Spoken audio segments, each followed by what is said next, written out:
नमस्कार मित्रांनो, परत एकदा आपलं खूप खूप स्वागत आहे आपल्या सर्वांच्या लाडक्या महाडीबीटी स्कॉलरशिप ऑफिशियल या चॅनलवरती।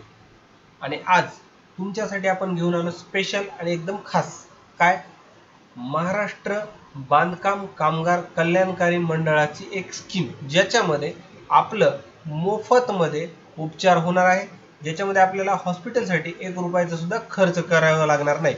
तर मग ही योजना कुठली आणि याच्यामधून आपल्याला लाभ घेण्यासाठी कशा पद्धतीने प्रोसेस करावी लागेल, त्यासाठी कुठे जाऊन लाभ घ्यायचा आहे या संदर्भात सविस्तर माहिती आपण या व्हिडिओच्या माध्यमातून तुम्हाला देणार आहोत। तर पूर्ण व्हिडिओ पाहत राहा। सर्वप्रथम मित्रांनो, आपण महाडीबीटी स्कॉलरशिप ऑफिशियल या चॅनलवरती नवीन असाल, अद्याप चॅनलला सबस्क्राइब केलं नसेल तर मग काय करायचंय, चॅनलला सबस्क्राइब करायचंय, यामुळे नवीन येणारा व्हिडिओ सर्वात अगोदर तुमच्यापर्यंत पोहोचेल। चला बोलूयात आजच्या विषयाकडे।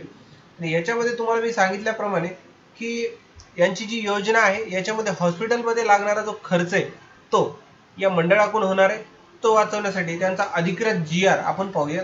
इथं पहा, महाराष्ट्र इमारत व इतर बांधकाम कामगार कल्याणकारी मंडळ मुंबई, याच्यामध्ये BOMT म्हणजे बिल्ड ऑपरेट मॅनेज आणि ट्रान्सफर या तत्वावर रुग्णालय उभारणी, याच्यामध्ये तपासणी ते उपचार आरोग्य योजना राबवलेली आहे।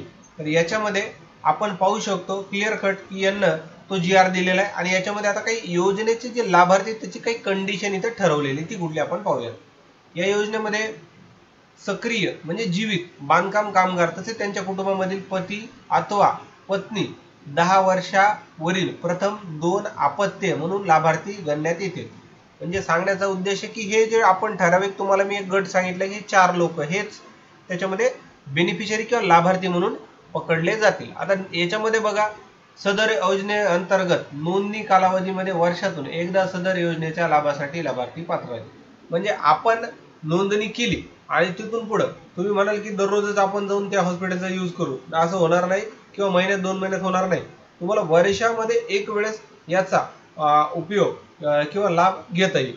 त्याचबरोबर त्यांना सांगितलं की महात्मा ज्योतिराव फुले जन आरोग्य योजना अथवा कामगार विभागाची तपासणी ते उपचार आरोग्य योजना या दोन्ही योजनेपैकी एकच योजना निवडण्याचा विकल्प द्यावा। म्हणजे जेव्हा तुम्हाला 2 योजना निवडण्याचा ऑप्शन सांगितलं जातं तेव्हा तुम्हाला दोन्हीपैकी एकच योजना निवडायची, एका वेळी 2 योजना घेऊ शकणार नाहीत। आणि जर 2 योजना घेण्याचा प्रयत्न केला तर आपल्याला मिळणारा लाभ सुद्धा आपल्याला मिळणार नाही। त्याचबरोबर कामगाराची नोंदणी ऐच्छिक स्वरूपाची आहे, ती करून घेणं गरजेचं आहे। आता याच्यासाठी अंमलबजावणीसाठी गव्हर्नमेंटने काही निर्देश दिलेले आहेत आणि त्या निर्देशानुसार याचं पूर्ण बांधकाम वगैरे होणार आहे। त्याचबरोबर बघा, प्राथमिक आरोग्य तपासणी चाचणी, आता याच्यामध्ये योजनेचे काही टप्पे आहेत। या टप्प्यामध्ये फर्स्ट आहे प्राथमिक आरोग्य तपासणी, याच्यामध्ये काय शिबिर वगैरे घेतले जाणार आहेत, प्री हेल्थ कॅम्प, आणि आपल्याला आपल्या आरोग्यासाठीची जी काही खबरदारी ती पण कशी घ्यायची त्याच्याबद्दलची सगळी माहिती इथं सांगितलेली आहे।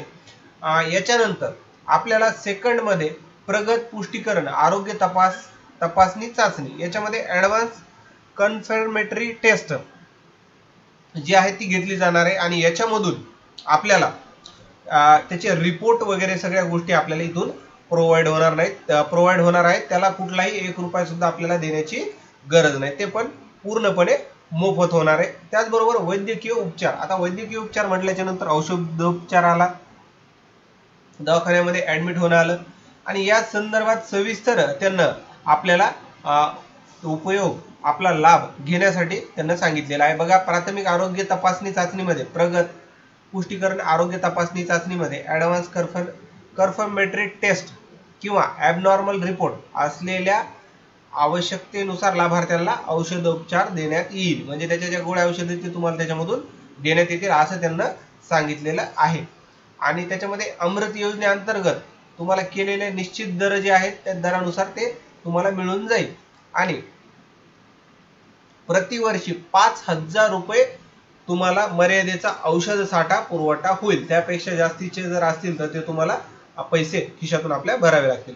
आता याच्या पुढे जाऊन रुग्णालय भरती म्हणून मोठं रुग्णालय सुद्धा तुमच्यासाठी तयार केलं जाणार आहे आणि त्याच्यामध्ये आपल्या प्रकृतीच्या हिशोबाने ऍडमिशन, म्हणजेच काय की आपलं त्याच्यामध्ये नोंदणी केली जाणार आहे किंवा आपल्याला ऍडमिट केलं जाणार आहे, तर त्यासाठीच रुग्णालय भरती सुद्धा आपल्याला यामधून ती योजनेचा लाभ आपण घेऊ शकतो। त्याचबरोबर यांची एक त्यांना समिती गठीत केली, त्याच्यामध्ये कोण कशा पद्धतीनं असणार आहे समितीमध्ये त्याची सुद्धा माहिती इथं दिलेली आहे. याच्या सविस्तर माहितीसाठी मी तुम्हाला याची एक लिंक PDF स्वरूपाची डिस्क्रिप्शन मध्ये देणार आहे. आपण याच्यामध्ये फक्त ठळक मुद्देच पाहतोय. याच्यामध्ये पहा, अपघात प्रकरणी वैद्यकीय सहाय्य. जर एखाद्याचा ऍक्सिडेंट झाला तर त्यासाठी सुद्धा तुम्हाला लाभ याच्यामध्ये मिळणार आहे, किंवा तुमच्या औषधोपचाराला लागणारा खर्च तुम्हाला लागणार नाहीये, तो फ्री मध्ये केला जाणार आहे, असं याच्यामध्ये सूचना दिलेल्या आहेत.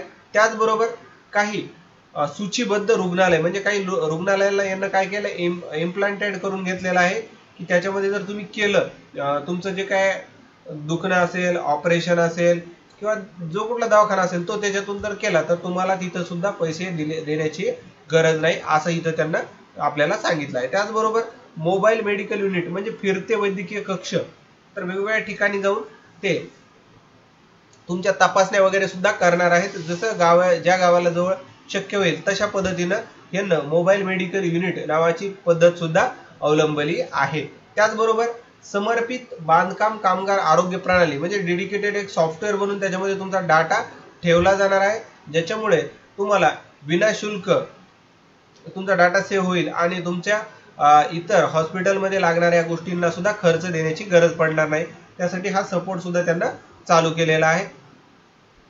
याचबरोबर ऑक्युपेशनल हेल्थ सेंटर म्हणजे व्यावसायिक आरोग्य केंद्राची उभारणी सुद्धा ते करणार आहेत, ज्याच्यामध्ये जिल्ह्याच्या ठिकाणी व्यावसायिक आरोग्य केंद्र असेल आणि विभागाच्या ठिकाणी सुद्धा असेल, राज्यस्तरीय सुद्धा असेल, अशा पद्धतीने असणार आहेत. याची त्यांना आपल्याला या GR मध्ये क्लिअर कट मेन्शन माहिती दिलेली आहे. आणि जे जिल्ह्याच्या ठिकाणचं असेल त्याच्यामध्ये 50 पेक्षा जास्त खाटाची क्षमतेचं एक रुग्णालय उभारण्यात येणार आहे.